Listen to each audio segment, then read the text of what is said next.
If you have ever loved someone who made you question your sanity, this is for you. If you've spent nights replaying conversations in your head, wondering what you did wrong, you didn't imagine it. There's a reason that it feels like you've been living two lives, one that looks normal and one that no one else sees. So let's talk about that. You start to lose track of the days. Everything blurs into the same routine, waiting to see what version of them that you're going to get today. The soft one, the cruel one, the one who pretends nothing ever happened. They keep you guessing. A raised eyebrow, a deep sigh, that familiar shift in tone, and suddenly you know that you're in trouble again. And for what this time? For saying hello to someone? For laughing too loud? For simply existing in the wrong mood on the wrong day? You start to shrink without realizing it. You rehearse your sentences before you speak. That isn't normal. You stop sharing your thoughts because everything becomes evidence against you. You start apologizing for things that shouldn't even need apologies. They call it love, but feels more like surveillance. You learn their rhythms better than your own heartbeat because you're in survival mode, hyper alert, always looking for warning signs. And yet still somewhere inside, you wait. You wait for the good version to come back. You wait for the day that they're finally going to see the damage. You wait for change. But waiting is the trap because every day that you wait, you hand them another piece of your life. The things they put you through, the yelling, the mood swings from one day to another, and sometimes one moment to another, Jekyll and Hyde here. You're constantly being punished for having said the wrong thing or done the wrong thing. Things so nonsensical like saying hello to a stranger are punished because it's your birthday. You find yourself rehearsing sentences in your head before you speak because one wrong word can set off another storm. Sometimes you get punished just for existing because you're available for supply. They can dump all over you and feel better while you get completely drained. And speaking of drained, how about the circular conversations here that they hold you hostage in? And the worst part, after every explosion, they act like you imagined it. You end up apologizing just to keep the peace. Walking on eggshells becomes your way of surviving. It's exhausting, isn't it? That constant tension, that feeling that your whole day depends on their mood. Is that not someone having complete control over you? You keep hoping that if you just love them right, say the right words, stay calm enough, maybe they'll see you. Maybe they'll finally stop. But that's the trap. That's how they keep you waiting for change that never comes. I mean, what are we waiting for? We're waiting for them to change so that we'll be happy. I mean, we too are delusional sometimes. We're on standby, frozen, waiting for someone to change, waiting for the growth of a relationship blossoming, filled with caring of another. We're waiting for our partners to become our soft landing, which is normally what healthy couples are to one another. But there is no soft landing. Instead, they become the storm, the one who builds the fire just to watch you reach for water that never comes either. That's a reality that we have to come to grips with here if we're ever going to get up on that healing wagon. My dad used to tell this story about a stubborn horse. There was this man who had a wild horse, and every day he complained that the horse kept dragging him through the mud, that it never went where he wanted it to go. And he'd say, "This horse is ruining my life." But every time someone asked him why he didn't just take the reins, he'd say, "Because it never listens. It does what it wants." And one day, after being dragged again through another patch of thorns, the man finally stopped. He looked down and he realized something. He'd been holding the reins the whole time.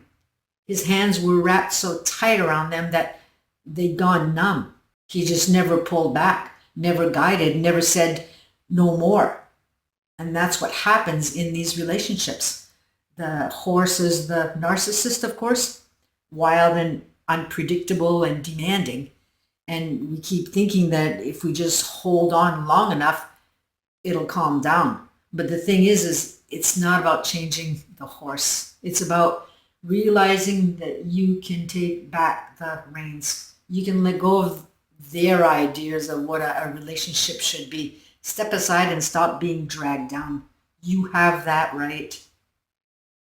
And that starts with radical acceptance. It's when we come to a radical acceptance that we can begin to heal.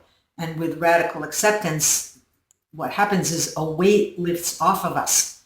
There isn't any more stress. Well, there always is with a narcissist, of course, but we no longer take what they say to heart because we now blow it off with comments to ourselves like, there they go again. We stop expecting.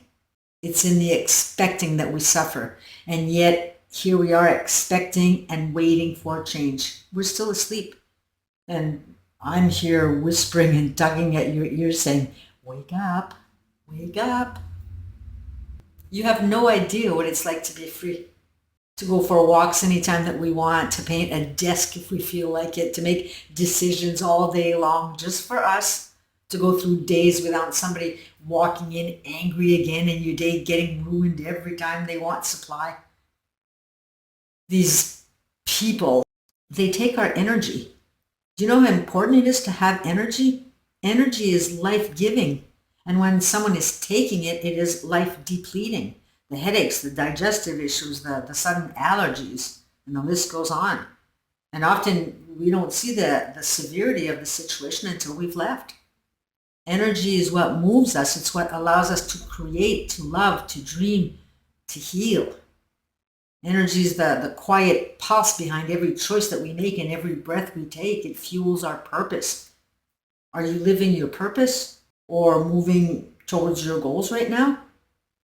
When our energy is clean, we attract peace. When it's tangled in someone else's chaos, we start to forget who we are. And energy holds memory. It remembers joy, it remembers pain, and it reacts to the spaces and the people that we allow near it.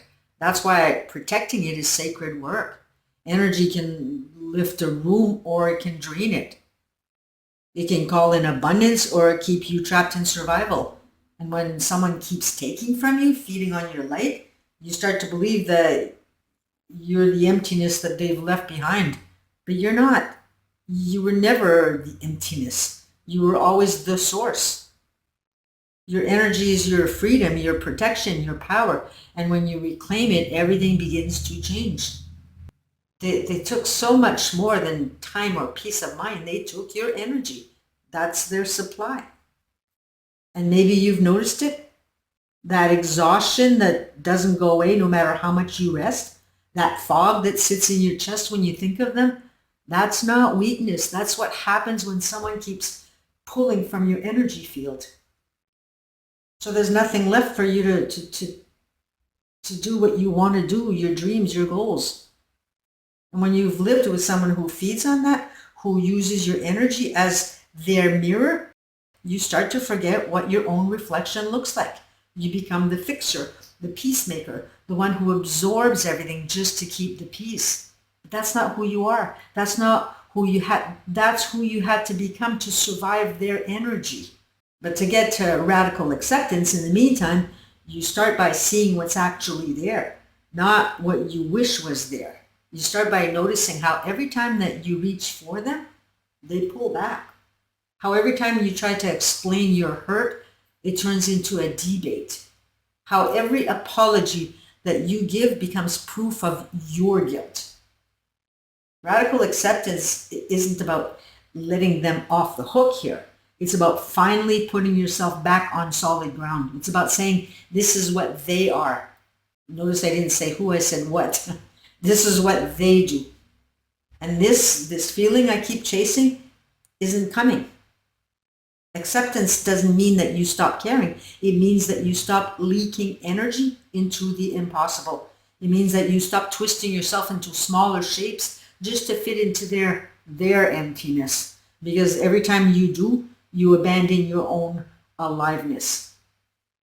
You begin to see the patterns, the sudden warmth that turns cold, the words that sound like love but feel like control, the way that they sense your hope and use it like currency. That's when you start to wake up, not with anger, but with clarity. And from that place, you stop reacting to their storms because you finally realize that they were never your weather to fix. But now the question is how do you get to radical acceptance? My suggestion is to learn emotional literacy, because emotional literacy, it is a game changer. And the beauty is that you can do it right from home at no cost to either time or money. It takes a few seconds here and there. Little work, big, huge results. I did all kinds of different work on myself when I was with this narcissist, but the one piece of work that worked the fastest was learning emotional literacy. I saw immediate changes. Emotional literacy is simply this: the ability to read your inner weather, to notice what you feel, to name it, understand why it's there, calm it when it storms, and then choose what to do next. It's like learning to read the little signals that your body and heart send before your mouth or your actions hijack the moment. And I'll guide you to it in just a little bit, so hang on. Let's first look at why it matters, especially when you're entangled with a narcissist. A narcissist often hijacks your feelings on purpose, right? They confuse, they minimize, they project, or they punish so that you react. If you don't know your own emotional language, you'll keep getting pulled into their story, into their drama. Emotional literacy, what it does is it gives you a map. Once you can read your own map, you stop following someone else's directions to exhaustion, which is what they want, right? You run on autopilot. You react, apologize, absorb, blame, and hope things will change. You use vague feelings. I feel bad instead of I feel cornered and panicked. You confuse reaction with responsibility. You fix what's not yours to fix. Radical acceptance gives you the facts. This is who they are, and this is what they do.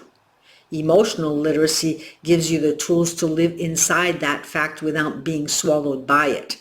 Acceptance says this is reality. Literacy says here's how I won't let that reality steal my life.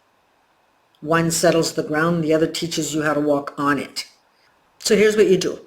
Every time that the narcissist, or anyone really for that matter, does or says something that leaves you feeling upset, go look at your list of emotions immediately. And this is not just for a huge fight here. This includes an eye roll, an unreturned text, anything that makes you feel bad, even if you deem it not so bad. Anything that you feel. And this is what I do with my clients. I have them go down the list of emotions, which is classified in order, such as the list of anger, the list of happy, etc. So you go down the list that you can relate to, and you stop. This part is extremely important. I can't say it enough. You stop for a few seconds to acknowledge each emotion that you can relate to. That few second stop is crucial because you're actually acknowledging the self that way. It goes into the subconscious mind because the emotions are there. Just going down the list with a quick nod like, yeah, I feel sad. Yep, disrespected. Yep, I feel sad. It's going to do nothing. And I really want to make that point understood. You want to stop for a few seconds and just kind of absorb what you're feeling. Just a few seconds on the word that you actually are feeling. And I don't know how I'm going to do this. Maybe I'll put it up on the screen. I'll figure out a way to get you guys to have a list of emotions somehow that you guys can use. And that's it. It only takes a few seconds of your time here and there. Although there may be sometimes where you could get to a deep, sorrowful cry. But that's a good cry. It's a healing, a layered cry. So let it happen. And I found that it doesn't take very long to see results either. For me personally, it took a matter of a few days. And mind you, the narcissist in my life at the time gave me lots of opportunities to get to my list. But it was only a few days where I started feeling this self-respect for self and clarity about what was going on. My behavior towards him completely changed, and it happened so naturally. My reactions were no longer the same. And he noticed, which confused him.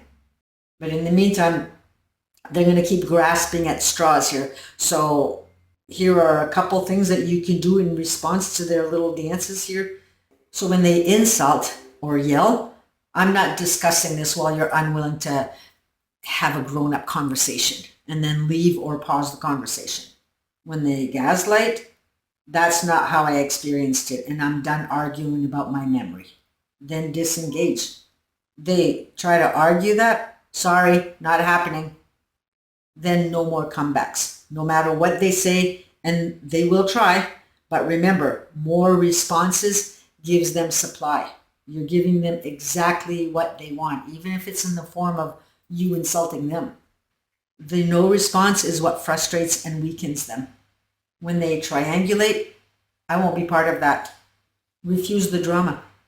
And these aren't meant to change them here. They're meant to stop you from leaking your precious energy. Although it does feel good when you know you have a win. So I'm really hoping that you guys out there will try that. And moreover, it not only creates changes regarding the narcissist in your life here, but also others in your life that have taken you for granted, because it's the codependency within us that heals using this method. We also find ourselves getting unstuck in the areas of our lives where we couldn't move forward because we have finally acknowledged the self. And by doing this, we give ourselves permission to move forward in all areas of our lives.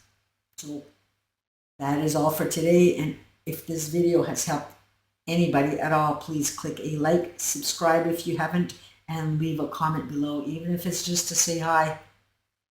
So I am wishing you an awesome day, and we shall see you in the next video.